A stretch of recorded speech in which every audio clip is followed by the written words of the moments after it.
listeners. I am your host Jayasree, and you're listening to TALRadio powered by Touch a Life Foundation. Welcome to a wonderful episode with Ylenia Balbinot from North Star Vision Coaching, Milan, Italy. As a coach and strategic advisor, Ylenia specializes in empowering leaders, including entrepreneurs and investors, to elevate their performance and fulfillment. Ylenia's approach cultivates a culture of clarity, creativity, and consistency, resulting in improved work-life balance and sustained business success. It's an honor to have her partner with TALRadio to provide our listeners with her incredible insights on developing a better workplace environment. Without any further ado, let's welcome Ylenia Balbinot onto our show. Hi, Ylenia. Welcome to TALRadio. Hi, dear. Thank you for having me. So this is about a beautiful topic that a lot of us kind of overlook, and a lot of us kind of have misconceptions and confusions around, and that's wealth. And I truly would like to appreciate you for, trying to speak about topics as sensitive as that, because talking about wealth at times really is people are not much comfortable about it at times. I have personally seen that in few people. So I thought it's really, really important that we talk about something like this. So I'm really grateful for you on that front. So, and having said that, my first and foremost question for you is, how do you define the inner game of wealth? And what are some key indicators that someone may need to work on their inner game of wealth? That's such a powerful question. Thank you for asking. So let me start by sharing a quote that I think is so spot on to help us understand what is the inner game of wealth, right?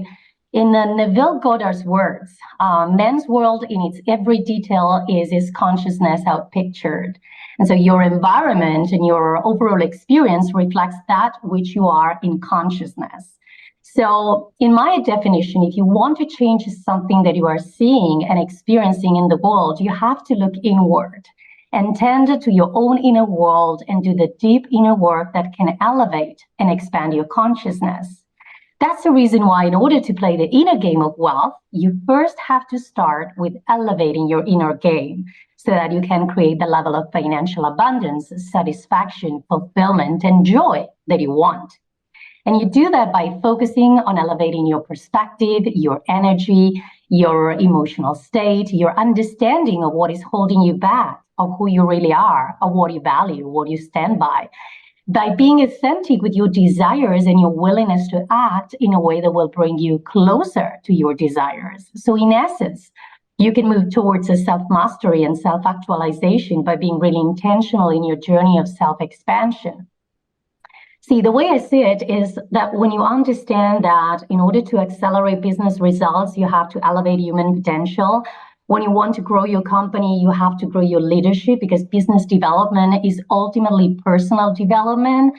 When you understand that if you want to change with the changes within your business, you have to create changes within yourself. Or when you want to elevate your net worth, you've got to elevate your self-worth. And when you want to create outer wealth, you have to create inner wealth, because abundance is a state of consciousness. This is where, you're setting yourself up for success in a journey of creating maximal wealth and expansion in your life and in your business. And when you ask me what are some key indicators that someone might need to work on their inner game of wealth, I say that every person that is ambitious and that is striving for more, that wants more success, more results, more love, more understanding, that wants to increase joy, grace, flow, and ease in their lives could benefit from this type of work. Because every business leader could really use this type of inner work that we do in coaching to increase the sales, profitability, team and customer engagement, productivity, brand awareness, market share, to elevate self-confidence, self-worth, and commitment. See, that's the most powerful choice that you can ever make. The one investment that you can never regret making, because it yields the highest possible return and impact on your life. And it literally lasts a lifetime, because once a transformation in your awareness and in your confidence is created in the way you interact, communicate, and engage in the world, there's no going back. Wonderfully explained, wonderfully said. and that makes more sense to keep it the way that you have explained, because this clears a lot of misconception around creating wealth. So thank you so much for being very detailed on that. um, Now, my next question to you is, what role does mindset play in achieving financial abundance? And what are some common mental barriers people face when it comes to wealth creation? So, the way I see it, mindset is the ultimate key to success, is the key to the vault, is the key to the treasure box, right? So, the quality of our lives is really determined and shaped by the quality of our thinking, which then in turn impacts the quality of our decision making and the quality of our relationships. And everything starts with mindset because clarity breeds mastery. And it's just so important to keep your perception pristine with the high quality thoughts, beliefs, principles, and foundational agreements that allow you to process what you experience as your own reality in a way that is conducive and supportive to your vision. So I love the fact that you phrased your question asking what are some common mental barriers that people face when it comes to wealth creation, because as Rumi said, it's really about understanding what are the barriers to love, right? And getting rid of those barriers so that we can experience more love in the form of abundance, financial success, and more blessings. So everything is about getting rid of the mental barriers that we created, and every form of resistance, friction, contraction, limitation, restriction, or stress is indeed self-imposed. It is created in the mind, and since it's created there, you can uncreate it. So obviously, if you're aware of it and you want to change it, so these barriers are, I say, normally rooted in the subconscious programming that we are in some way, shape, or form not enough.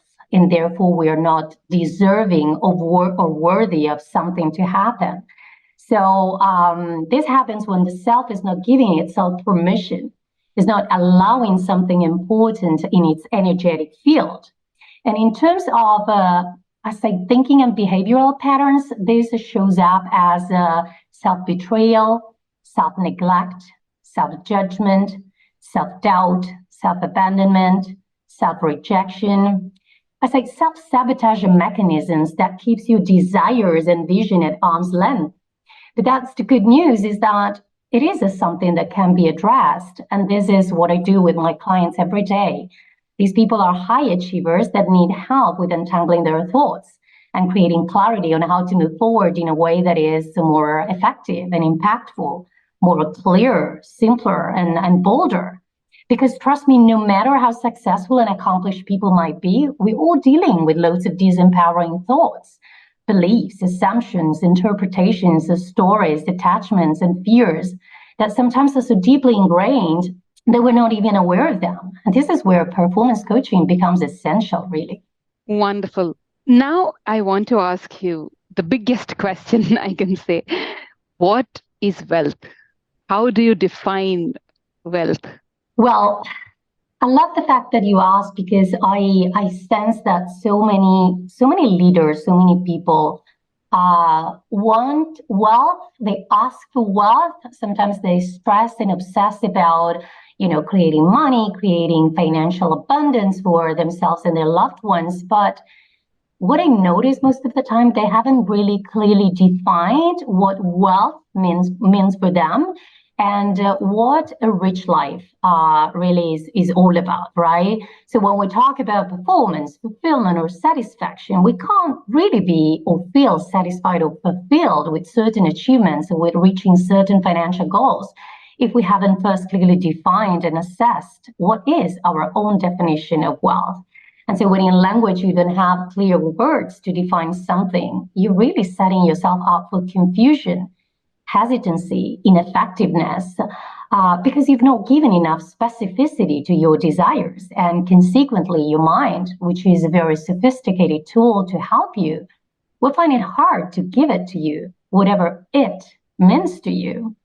And so I will share with you what's my personal definition of wealth. And this is an active exercise that I really do each and every day, during my morning routine when I give myself the luxury and the quality space of being, in a space of quality reflection, and I do a bit of screenplay writing.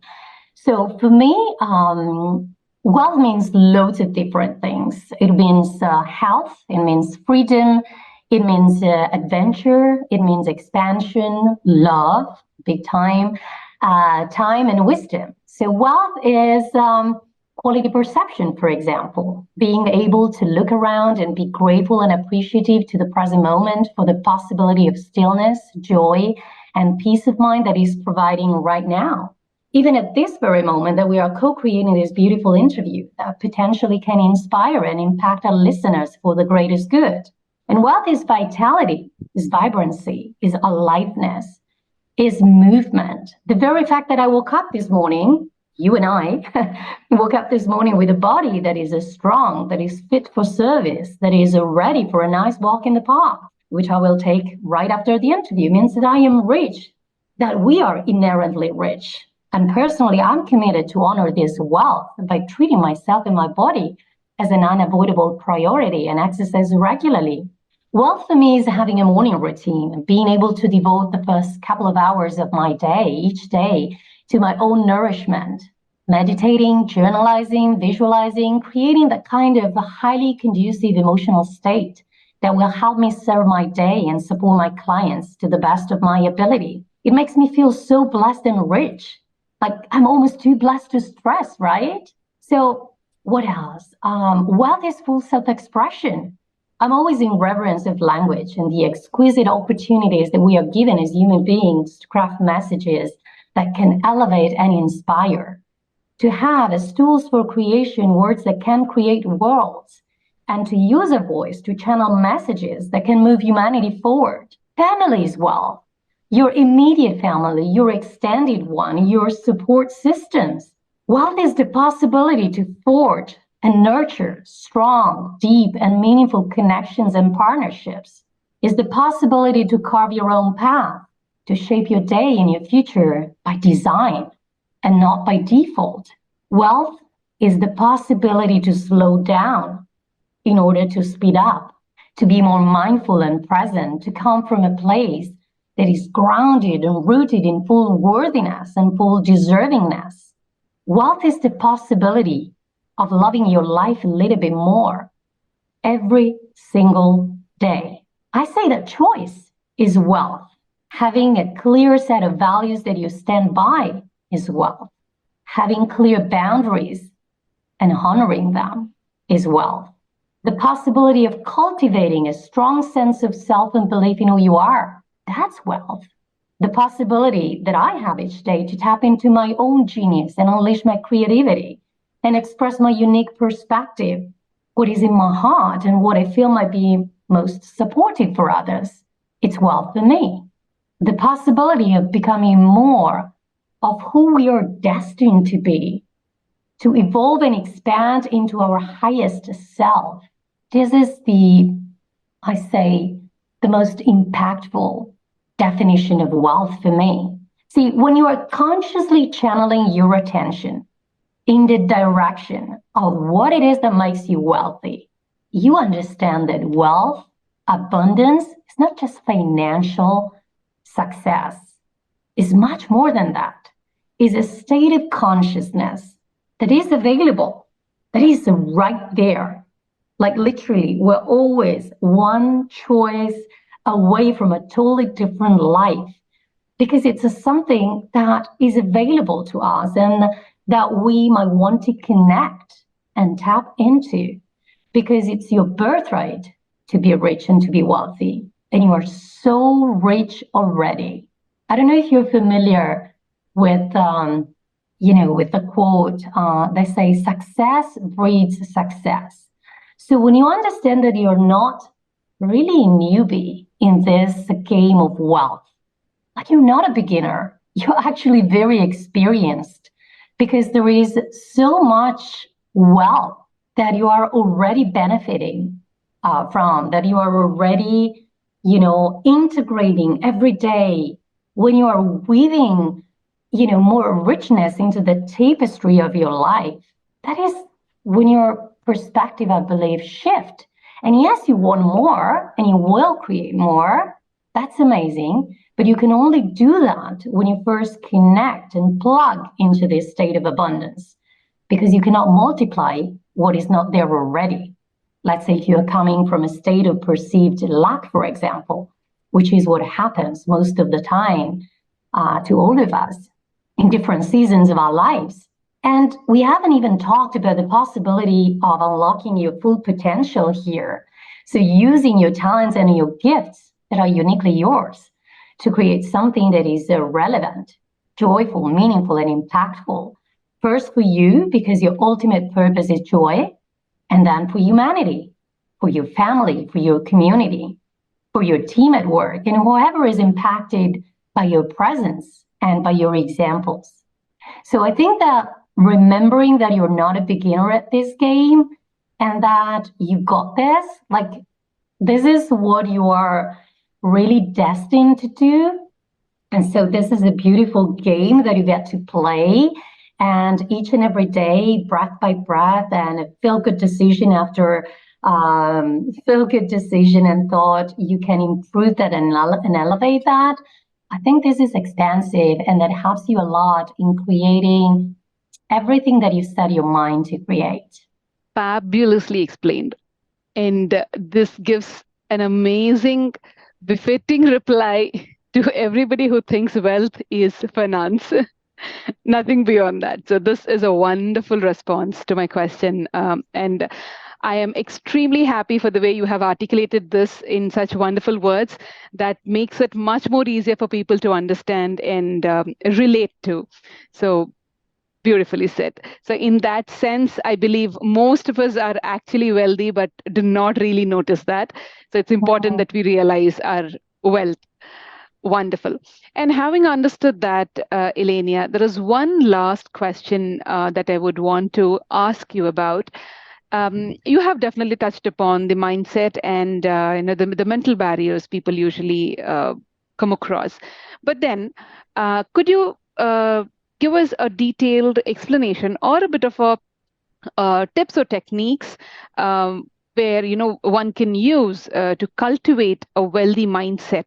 Well, I would love to expand, absolutely. I would love to expand on the concept of cultivating, by the way, so nicely put, a wealthy mindset, because for me, a wealthy mindset is a success-minded mindset, is an abundance mindset, it's a rich mindset, and it's also a serendipity mindset, right? So I want to give more texture to this concept, because sometimes we just fix on the concept of wealth and money, and money is such a incredible asset that we have, and yet it is important to understand that it's not our only asset, right? And so I would say that there are two accelerators, practically speaking, that would incredibly help people to connect and really tap into and plug into a state of wealth and abundance faster and with much more ease. The first one being cultivating a state where you're really appreciative. Being grateful for what already is, because as Byron Katie would say, loving what is the only way where we can love in our life much more than what we are actually doing. Sometimes we tend to kind of take things for granted, and we do not see what is already there. So being appreciative, because being in the state of gratefulness is the ultimate state of receivership. So it also sets us up for success when it comes to create, manifest, and attract more of what we want. And not only that, hold that and sustain that in our energetic field. And the other thing is cultivating levity. So understanding that whatever is the next goal that you want to achieve, the next milestone that you want to create for yourself, like you are a human becoming. So achievements and milestones and goals are there to define your growth trajectory, the trajectory of your own expansion. And therefore, that's a playground that you get to create for yourself, defining the rules of the game and writing your own rules, so that you can stretch yourself every day a little bit, and you expand with every breath and with every choice you make much, much more into who you are destined to become. Because as I mentioned in the last interview here in TALRadio, the most beautiful act of creation is the act of self-creation and self-generation. Like, this is what we are ultimately doing here in this world, like using our freedom, using our free will, and using this beautiful playground that we call life in order to create the ultimate experience of joy and becoming the best version of ourselves that we want to be. So if you're inspired to become the best version of you and to produce your best work, kind of work that creates legacy and inspire and motivate other people, and also bring out the best in all the people that are key and relevant for your happiness and success in life and in business, I'd say just go for levity and appreciation, and start from there. And also, I want to really share with you some words that were very, very impactful at the beginning of my work as a performance coach. And those are the words of Martha Graham, an influential American choreographer of modern dance. She said something very powerful that stayed with me, that there is a vitality, a life force, an energy, a quickening that is translated through you into action. And because there is only one of you in all time, this expression is unique. And if you block it, it will never exist through any other medium, and it will be lost. So there is so much that we can all do in order to create wealth and expansion, and really a more beautiful and enriched life for ourselves and for our loved ones. And so that my wish for all the listeners of TALRadio is that really they can open themselves up to play this beautiful game. And I'm sure that when you open up the channel and you make yourself ready and emotional available to this kind of deep inner work, which entails clarity of vision and also mindset that will eventually inform your leadership style. I mean, like, the results that you can get in your life and your business go beyond your wildest imagination. Beautifully put together. Really appreciate that, Ylenia. Beautifully said. And I'm pretty sure our listeners are also connecting very well with whatever you have said just now. So thank you so much for your wonderful time today as well. It was wonderful talking to you, and I'm grateful for your valuable time and experience. Thank you so much. Thank you. Thank you. Wonderful. So that was Ylenia Balbinot for all of you today, and you are listening to TALRadio, powered by Touch a Life Foundation. This is your host, Jayasree, signing off for today. Stay tuned and keep learning.